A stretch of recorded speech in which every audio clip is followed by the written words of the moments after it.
नमस्कार सभी को, मेरा नाम नरगिस है और मैं संकल्प पे प्रयास की सृजन फेलो हूँ।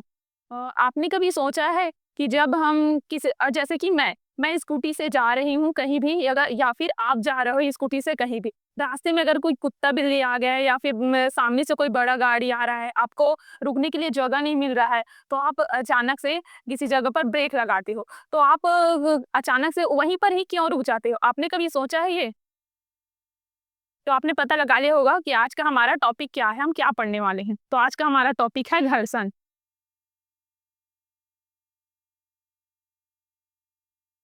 आपको तो पता है घर्षण क्या होता है, लेकिन हम बच्चों के पास कैसे लेकर जाएँगे कि घर्षण होता क्या है?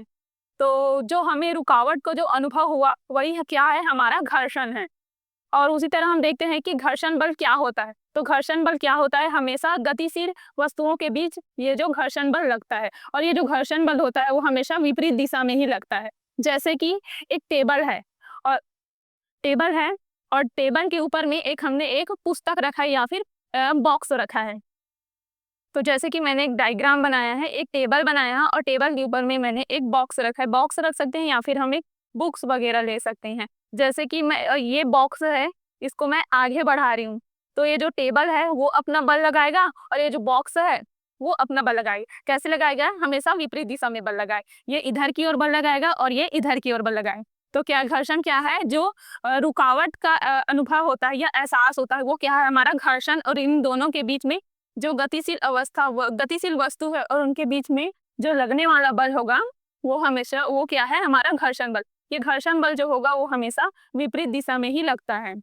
तो हम देखते हैं कि घर्षण को प्रभावित करने वाले कारक, जिसमें हमारा पहला हो जाएगा सतह या तलों के प्रकार, जिसमें मैंने दो दो चित्र बनाए हैं, जिसमें हो जाए पहला है सिंपल सतह मतलब समतल सतह और दूसरा है खुरदुरी सतह। जो सतह समतल है उसमें ऊपर में मैंने एक बॉक्स रखा है। उसमें जब मैं किसी वस्तु को उसके ऊपर में रखा है और जब मैं उसको आगे बढ़ाती हूँ, तो इसमें जो घर्षण बल लगेगा वह कम होगा। और उसी तरह जब मैं दूसरे वाले खुरदुरी सतह में बॉक्स को आगे बढ़ाती हूँ, तो उसमें जो घर्षण बल होगा उसमें अधिक लगेगा। और उसी तरह अब हम देखते हैं दूसरा, वस्तु का भार। इसके लिए मैं चित्र बनाऊंगी। एक टेबल है, जैसे कि मैंने एक टेबल बनाया है। टेबल के ऊपर में मैंने एक पुस्तक को रखा है। और मैं इस पुस्तक को में बल लगा रही हूँ, तो ये आसानी से आगे की ओर बढ़ गया। मैंने इसमें बल लगाया और ये आसानी से आगे की ओर बढ़ गया। फिर इसके ऊपर में मैंने एक और पुस्तक को रखा, तो पहले पुस्तक को आगे बढ़ाने की अपेक्षा मुझे इसमें ज़्यादा और अधिक बल लगाने की आवश्यकता पड़ी। उसके बाद मैंने इसके ऊपर में एक और पुस्तक रखा, तो इन दोनों पुस्तकों को आगे बढ़ाने में के लिए जितना बल लगा उससे ज़्यादा अधिक बल इसको और आगे बढ़ाने में लगा। तो यदि वस्तु का भार अधिक है तो घर्षण बल जो हो लगेगा वह अधिक होगा, और भार कम है तो घर्षण बल कम लगेगा। अब हम देखते हैं तीसरा, क्षेत्रफल अधिक। इसके लिए हम एक डायग्राम बना लेते हैं। जैसे कि ये एक टेबल है, ये एक सिंपल सा टेबल है। उसके बाद हमारा दूसरा टेबल है, जिसके लिए नीचे में पहिए लगे हुए हैं, पहिए। इसके में ये जमीन है। अब इसको हम आगे आगे बढ़ाएंगे, तो इसमें क्या होगा? इसको एक जगह से दूसरी जगह लेकर जाने के लिए हमें ज्यादा मेहनत की आवश्यकता पड़ेगी, और इसको जो पूरा निचला वाला हिस्सा है वो पूरा जमीन से लगा हुआ है। तो इसका क्या है? क्षेत्रफल जो कितना है वो अधिक है। और उसी तरह हम दूसरा देखते हैं जिसमें पहिए लगे हुए हैं, तो इसके हमें एक जगह से दूसरी जगह लेकर जाने के लिए बहुत आसानी होगा। और ये जमीन में, तो ये जो टेबल है उसके दो पहिए लगे हो, जिसमें से जो पहिए है केवल वही जो है वो जमीन के संपर्क में आ रहा है। तो इसमें क्या होगा? घर्षण जो होगा वो कम लगेगा, और इसमें क्या होगा? घर्षण जो है वो अधिक लगेगा। घर्षण के प्रकार, जिसमें हमारा सबसे पहले है स्थैतिक घर्षण। स्थैतिक घर्षण होता क्या है, इसको हम समझेंगे डायग्राम से। जैसे कि ये टेबल है, टेबल के ऊपर में मैंने एक पुस्तक को रखा है।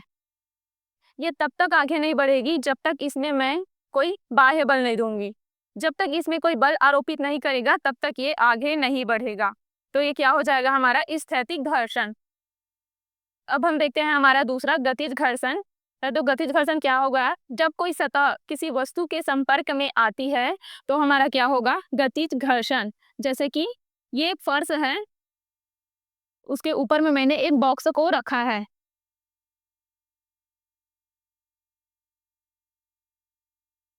और ये एक-दूसरे के संपर्क में आते हुए ये गति कर रही है, तो ये हमारा क्या हो जाएगा? गतिज घर्षण। उसी तरह हम तीसरा देखते हैं लोटनीय घर्षण। इसको हम कहाँ देखते हैं? जैसे कि साइकिल का जो पहिया रहता है, उसमें लगा होता है और हमने पिछले में हमने देखा कि एक टेबल है, टेबल के निचले हिस्से में हमने 2 पहिए पहिए लगा दिए हैं। तो उसको उसमें भी ये होता है लोटनीय घर्षण, मतलब ये आगे लुढ़कते हुए ये आगे बढ़ती है, तो ये हमारा हो जाएगा लोटनीय घर्षण। तो अब हम देखते हैं कि घर्षण के लाभ और दूसरा है हमारा घर्षण के यदि बहुत ज़्यादा हो तो हो तो क्या होता है? उस मतलब उसके घर्षण की हानि।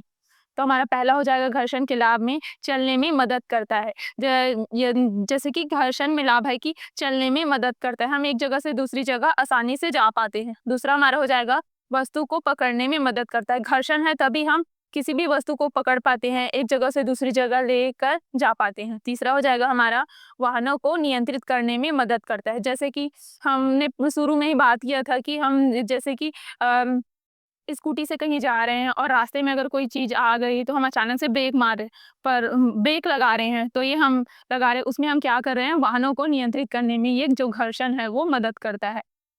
उसके बाद हम देखते हैं कि घर्षण की हानि। घर्षण यदि बहुत ज़्यादा हो तो क्या-क्या हानि होती है? तो पहला हो जाएगा हमारा मशीनों का खराब हो जाना। जैसे कि ज़्यादा अधिक घर्षण होगा तो मशीन जो है वो बहुत ज़्यादा गर्म होगा। गर्म होने से उनके जो पुर्जे होते हैं वो टूटने लगेंगी। तो फिर हमें उन्हें फिर से दोबारा उन पर खर्च करने पड़ेगा। तो ये भी हमारा क्या हो जाएगा? मशीनों को घर्षण से हानि होती है और दूसरा हमारा हो जाएगा चीज़ों को एक जगह से दूसरी जगह लेकर जाने में ज़्यादा ऊर्जा लगेगा। यदि घर्षण बहुत ज़्यादा अधिक होगा तो हम वस्तु को एक जगह से दूसरी जगह लेकर जाने के लिए हमें बहुत अधिक बल लगाना पड़ेगा। तो इसमें तो ये भी हानि होगा और आगे आप लोग बच्चों को इसी तरह घर्षण के लाभ और हानि के लिए और सूचियाँ बनवा सकते हैं। सही। जब आप लोग क्लासरूम में घर्षण के टॉपिक को लेकर जाओगे तो आपको इन सारी चीज़ों की आवश्यकता पड़ेगी। खिलौना गाड़ी जिसमें आप घर्षण को बताओगे, दूसरा हो जाएगा हमारा कार्डबोर्ड जिसमें हम घर्षण की अलग-अलग सतह बनाएँगे। इसमें 3 तरह की सतह हमें बनाना पड़ेगा कार्डबोर्ड से। पहला हो जाएगा सैंड पेपर जिसमें जो थोड़ा खुरदुरी होगा, दूसरा हमारा हो जाएगा खुरदुरी सतह जिसे हम कार्डबोर्ड से कट करके बनाएँगे और तीसरा हो जाएगा हमारा चिकनी सतह। इसको आप लोग अपने सुविधा के आधार पर बना सकते हो। ये तो हमारा हो जाएगा खिलौना गाड़ी जिसमें चक्के लगे होते हैं, तो उसके माध्यम से बताएँगे और दूसरा इसके अलावा हम ले सकते हैं जैसे कि माचिस का डिब्बा ले सकते हैं और कंपास बॉक्स ले सकते हैं और अपनी सुविधा और आप लोग इस तरह से और कुछ भी लेकर बच्चों को बता सकते हो।